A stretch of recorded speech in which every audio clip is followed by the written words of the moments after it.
So just scouting in the yard a little bit, looking for insects and diseases. This is a blue holly. So blue hollies will have what's called camellia scales. So you see that black. The black is called sooty mold, which is a general term. It usually means an insect is feeding on something, in the black, the dirty portion, is just the insect's waste. So it just turns everything black and kind of gross. But that's a good indicator, so you know what to look for. And on the back side of the leaves, you'll see these little dots just above my fingertips, and those are how the insect overwinters. They're like little teeny tiny little oval peach things, and in the summertime when they get going, they'll turn white, look like talcum powder on the back of the leaf. Very common pest on yews, blue hollies, Japanese hollies, China girl hollies, and it's easily controlled with one horticultural oil spray, which just actually suffocates them. So look for this gross black. But usually if you have hollies or yews, Japanese hollies, you'll have it. Easy control. And then coming over here, we see a mountain laurel, and mountain laurels have these leaf spots. See those back?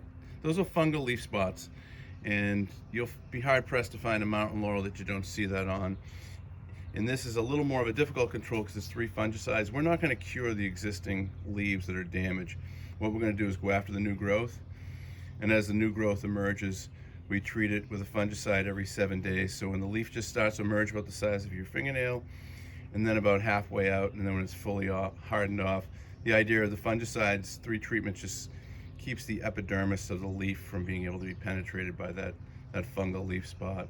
And it does really help with the aesthetics, but more importantly, the health of the plant, because these are last year's leaves and these will drop prematurely. So usually evergreens will hold, 2 years worth of growth, and they'll drop their 3rd year growth, whether it's needles or broadleaf evergreens. That's how evergreens work. So if they're dropping one set of leaves prematurely because they've been compromised by this fungus, that does affect the health of the plant as well. And then we've got some boxwood here, and boxwoods have all sorts of pests. And what we have a little bit here, as you can see closely, this little white, that's called psyllid. And psyllid looks like a type of aphid. Pretty harmless, not the most common insect you see on boxwoods.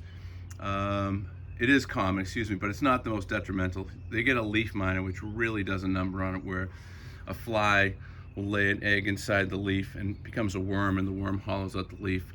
And a lot of times how we notice that is because the leaves become brown, because they have no integrity, because they've been hollowed out, so they just die off and turn brown like this broken piece that shows desiccation.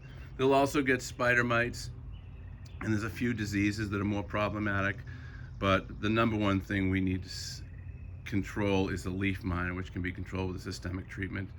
Hard pressed to find boxwoods that don't have that on there. So these shrubs will show you 3 very common problems we see in the garden. 2 are insects, 1 is a disease. With treatment, you can keep the plants healthy, but just something to look at and look for when you're out in the garden spotting plants.